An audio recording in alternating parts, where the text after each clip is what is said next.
Morning student, I am faculty of Sandipani Higher Secondary School. In last class, we discussed last chapter of democratic politics books of class 9th. In this chapter, we are discussing about democratic right, क्योंकि हमारे जो chapter का नाम क्या है, democratic rights है. ठीक है, तो इस चैप्टर में जो भी हम बात कर रहे थे, लास्ट क्लास में जो हमने बात की थी, कुछ हमारे फंडामेंटल राइट्स है उसके बारे में बात की थी. That we already discussed about right to freedom, right to equality और राइट अगेंस्ट एक्सप्लॉयटेशन. मीन्स आपको किसी का भी ना तो शोषण करने का अधिकार है और आपको सभी को स्वतंत्रता से जीने का अधिकार है और इसी के साथ सभी को समानता का अधिकार है. जो हमारे फंडामेंटल राइट्स हमारे कॉन्स्टिट्यूशन में दिए हुए हैं उसमें हम ये डिस्कस कर चुके थे. अब जो हमारा नेक्स्ट राइट है, मतलब हमारा जो नेक्स्ट टॉपिक है वो है right to freedom of religion. ऐसा नहीं होता है कि आपको किसी धर्म को मानने के लिए कोई फोर्स करेगा कि आप या तो इस धर्म को मानो या आप ये वाला धर्म फॉलो करो. ऐसा नहीं है. हम सबको क्या है, right to freedom of religion है. That means right to freedom of include the rights of freedom religion as well. मतलब सभी. इसी के साथ क्या हुआ है कि यदि हमको किसी भी धर्म को मानने का अधिकार है और ये हमारे किस में लिखा है, कॉन्स्टिट्यूशन में भी लिखा है, ये इसके ऊपर कोई बाउंडेशन आपके ऊपर नहीं रहेगा. इंडिया को क्या बोला जाता है, सेक्युलर स्टेट बोला जाता है. जैसे कि India is a secular state. Most of the people world allow different religion. अब यहाँ पे देखो, हमारे भारत में कोई एक धर्म को मानने वाले लोग तो रहते नहीं हैं. भारत में क्या होता है, विभिन्न धर्म को मानने वाले लोग आज यहाँ पे क्या रहते हैं, एक साथ रहते हैं और कहीं ना कहीं हमें क्या है, एकता भी है. तो secularism is based on the idea that state is concerned only with relation among the human beings and not and good. मतलब ऐसा नहीं है कि यहाँ पे लोगों का जो रिलेशन है, आज हम देखते हैं किस स्तर पे है, क्या हम धर्म के आधार पर लड़ रहे हैं, लेकिन कहीं ना कहीं छोटी बहुत हमको फीलिंग कहीं ना कहीं धर्म को लेकर देखने को मिलती है. और इसमें ये हमको कॉन्स्टिट्यूशन में लिखा है कि ये जो फीलिंग है, ये अगर आप किसी से धर्म के विरुद्ध लेकर अगर आप ऐसा कुछ कर रहे हैं तो ये क्या है, बहुत ही ज़्यादा गलत बात है. Every person has right to profess, practice and propagate the religion. हर कोई भी व्यक्ति हुआ, भारत के हर एक नागरिक को ये अधिकार है कि वो किसी भी रिलीजन को मान सकता है. ऐसा नहीं है कि हम मंदिर में, अगर आप बात करें कि जो मुस्लिम लोग होते हैं वो मंदिर में नहीं जा सकते या मस्जिद में हम लोग नहीं जा सकते, ऐसा नहीं है. We are free. We are क्या है, हम लोग फ्री है, हम लोग आज़ाद हैं. एवरी रिलीजियस ग्रुप और sect is a free to manage the religious affair. हर कोई भी कोई धर्म का समूह हो या कोई धर्म को मानने वाला व्यक्ति हो, वो क्या है, इस चीज़ के लिए फ्री है. जैसे कि आप एग्जाम्पल, एक उदाहरण से हम बात करते हैं कि one can not sacrifice animals और human being as offerings to a supernatural force of God. Religious practice which treat women as inferior to those infringing women's freedom are not allowed. For example, one cannot force a widow to shave head or wear. अब ऐसा देखो, कई बार ऐसा होता है कि कोई धर्म है ना, ऐसा किसी धर्म में नहीं होना चाहिए. यदि एक वुमेन है ना, एक कोई महिला है, उसके पति की डेथ हो गई है, दैट मीन्स वो विडो हो गई है, विधवा हो गई है, तो क्या उसको ऐसा फोर्स किया जाएगा कि वो जो उसका हेड शेव करवा ले या कंपलसरी उसको सफ़ेद ही कलर पहनना है, सफ़ेद ही साड़ी वो पहनेगी. तो इस प्रकार का भी कोई आपको अधिकार नहीं बनता है कि आप किसी को परेशान कर सकें. A secular state is one of the doesn't confer any privilege और favour of a particular reason, है ना. तो ये जो हमारा राइट था, ये जो हमारा अधिकार था, वो है right to freedom of religion. Next right की ओर हम आते हैं. Next right is that cultural and educational right. ये हमारा जो राइट है, ये फंडामेंटल राइट्स के बारे में हम पढ़ रहे हैं. तो कल्चरल मतलब हमारे कल्चर और हमारे शिक्षा से रिलेटेड जो अधिकार है उसके बारे में हम इसमें देखेंगे. अगर हम बात करें, you might wonder why constitution makers a particular in providing a constitution. जो संविधान लिखा है उसमें रिटर्न में लिखे हुए हैं हमारे अधिकार, हमको लिखित में दिए हुए. क्यों दिए हुए, और हमको कहीं ना कहीं वो अधिकार क्या है, जब हमारे पास संविधान बना है, लिखित में है, तो हमको क्या करना है, फॉलो करना है उसको, है ना. ऐसा नहीं है कि वो अधिकारों का खंडन हम ही लोग करें. तो यदि हम बात करें, जो एक स्पेशल कुछ कॉन्स्टिट्यूशन में जो राइट दिए हैं, जो किस पे बेस्ड रखे गए हैं, कल्चर और एजुकेशनल राइट पे ऑफ द माइनॉरिटीज़. कुछ माइनॉरिटीज़ के आधार पर भी, जैसे कि any section of citizen with a distinction language और culture have right to conserve it. हर एक नागरिक को, चाहे वो किसी भी धर्म से, जाति से, कहीं से भी बिलोंग करता है, किसी कैटेगरी से बिलोंग करता है, पर ऐसा नहीं है उसको क्या करके रखना है, कंजर्व करके रखना है। ये अगर आप सोचेंगे कि नहीं ये हम फॉर एग्जांपल यही या फिर ये ऐसा व्यक्ति नहीं है जो शिक्षित हो सके या इसके पास पैसा कम है, तो ऐसा नहीं होता है। Next, admission of any educational institution maintain by a government to receiving government and can not be denied to any citizen. जो इंस्टीट्यूशन है, जो गवर्नमेंट इंस्टीट्यूशन है एज वेल एज जो प्राइवेट इंस्टीट्यूशन भी है, शिक्षा के इंस्टीट्यूशन जो है, उसमें आप किसी भी नागरिक को शिक्षा लेने से मना नहीं कर सकते। ये हर एक नागरिक का अधिकार होता है कि उसको क्या मिले, शिक्षा मिले। क्यों? क्योंकि जो शिक्षित समाज होता है, जो शिक्षित देश होता है, वही किसकी ओर जाता है, उन्नति की ओर जाता है। All minorities have right to establish institution of the choice. Here minority does not mean only religious minority as well as national level. अब minority की अगर हम बात करें तो सिर्फ रिलीजन के आधार पर नहीं, कोई भी माइनॉरिटी ग्रुप हो वो क्या कर सकता है, अपना कोई भी इंस्टीट्यूशन इस्टेब्लिश करना चाहता हो तो वो कर सकता है। उसके ऊपर भी ऐसी कोई रोक नहीं होगी या फिर कोई बाउंडेशन नहीं होगा। The peoples speaking a particular language in a majority. अब कई बार हम ये देखते हैं कि कुछ लोग होते हैं मेजोरिटी में रहते हैं, बहुत सारे लोग होते हैं वो कोई एक ही लैंग्वेज बोलते हैं एंड और कुछ पीपल ऐसे होते हैं जो अलग अलग लैंग्वेज बोलते हैं।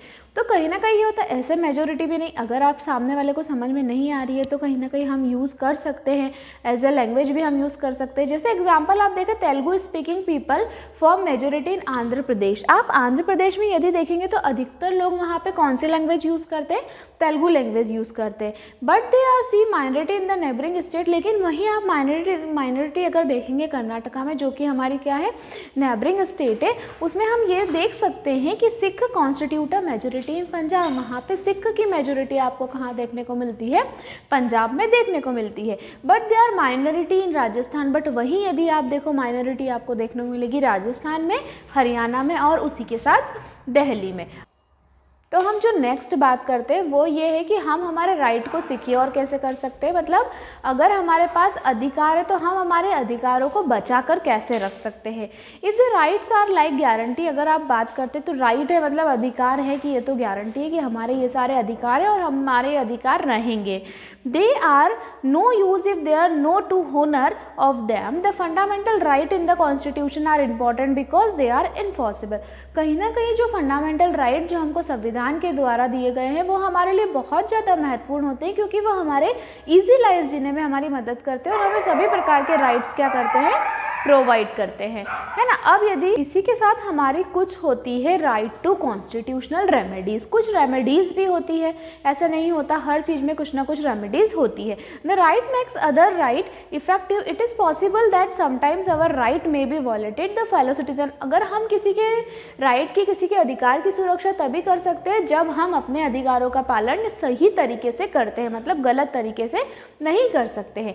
When any our right are violated we can seek remedy through the court. अगर ऐसा हम देखते हैं कि कहीं ना कहीं हमारे अधिकारों का खंडन हो रहा है, कोई हमसे हमारे अधिकार छीन रहा है, तो हमें ये पूर्णतः अधिकार है, पूरा अधिकार है कि हम उसके लिए कोर्ट में जाकर केस फाइल कर सकते हैं।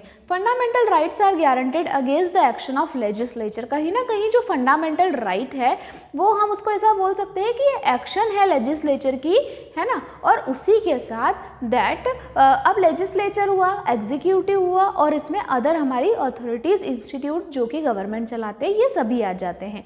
There can be no law or action that violates our fundamental right. अब ऐसा कोई एक्शन हम नहीं भी लेंगे कि जिससे हमारे अधिकारों का खंडन हो या कोई व्यक्ति हमको कुछ बोल सके। जब हम किसी के ऊपर फॉलो तब करवा सकते हैं जब हम खुद उस चीज़ को क्या करेंगे, फॉलो करेंगे। तो कहीं ना कहीं हमें इतना अवेयर होना पड़ेगा कि हमारे अधिकार क्या क्या है। हमारे कॉन्स्टिट्यूशन यदि बना है, संविधान बना है, तो वो बना क्यों है कि हम जो भारत के नागरिक हैं, हमें सब कुछ मिल सके। अगर कोई गलत कर रहा है कोई, तो उसको पनिशमेंट मिल सके। यदि कोई व्यक्ति ने जुर्म नहीं किया है लेकिन उसके खिलाफ केस फाइल हो गया है तो वो निर्दोष हो सके। तो ये सब किस चीज़ से संभव हुआ है? ये सब अगर संभव हुआ है तो लेजिस्लेचर, एग्जीक्यूटिव और जुडिशरी सिस्टम से। जुडिशियरी सिस्टम हमारे लिए बहुत ज़्यादा महत्वपूर्ण होता है। अगर हम देखते हैं कि कहीं ना कहीं हमारे अधिकार का खंडन है तो आज जुडिशरी सिस्टम भी हमारे लिए है, जो कि हमको हमारे कॉन्स्टिट्यूशन से मिला है, ठीक है। तो ये हम जो बात कर रहे थे, ये हम बात कर रहे थे कि ऐसे करके हम हमारे राइट को क्या कर सकते हैं, सिक्योर रख सकते हैं। अब जो हमारा next topic is expanding scope of right. हम अब जब बात करेंगे एक विस्तृत क्षेत्र में अधिकारों की बात करेंगे, तो जैसे हम स्टार्ट करते हैं, we begin the chapter discussing इस चैप्टर में हम क्या कर रहे हैं, यही डिस्कस कर रहे हैं, राइट के बारे में डिस्कस कर रहे हैं, हमारे अधिकारों के बारे में डिस्कस कर रहे हैं।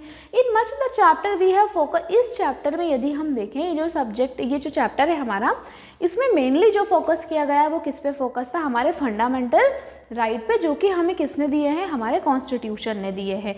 अगर ये बोलें कि हर एक नागरिक को समान अधिकार है तो ये सही है, लेकिन अगर ये बोला जाए कि क्लास के आधार पर, जाति के आधार पर किसी से कोई भेदभाव कर सकते हैं, तो क्या ये सही है? नहीं, क्योंकि ये हमारे संविधान में नहीं लिखा है। Sometimes it let the expansion legal right the citizen can enjoy. अब अगर हमने अपने ऐसे अधिकार मिले हैं तो हम कहीं ना कहीं उसमें एंजॉय कर रहे हैं, कहीं ना कहीं हम फ्रीली जी पा रहे हैं, हमारे ऊपर ऐसा कोई बाउंडेशन नहीं हो रहा है।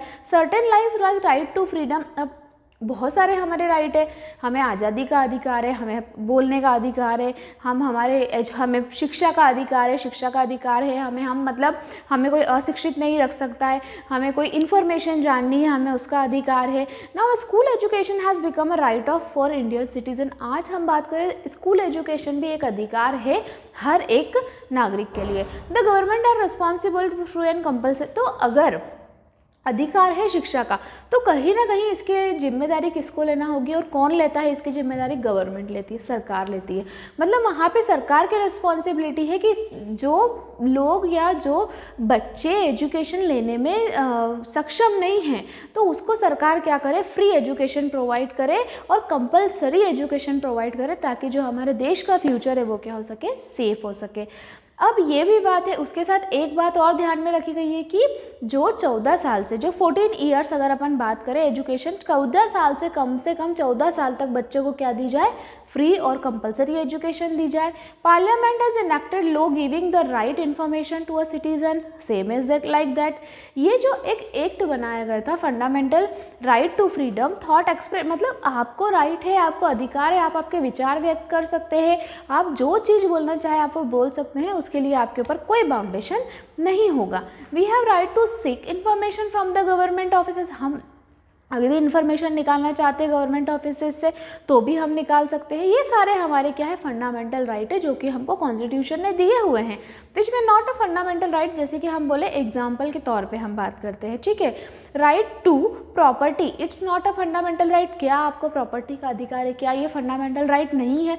But it is constitutional right. ये हमारा कॉन्स्टिट्यूशनल राइट है, फंडामेंटल राइट नहीं है।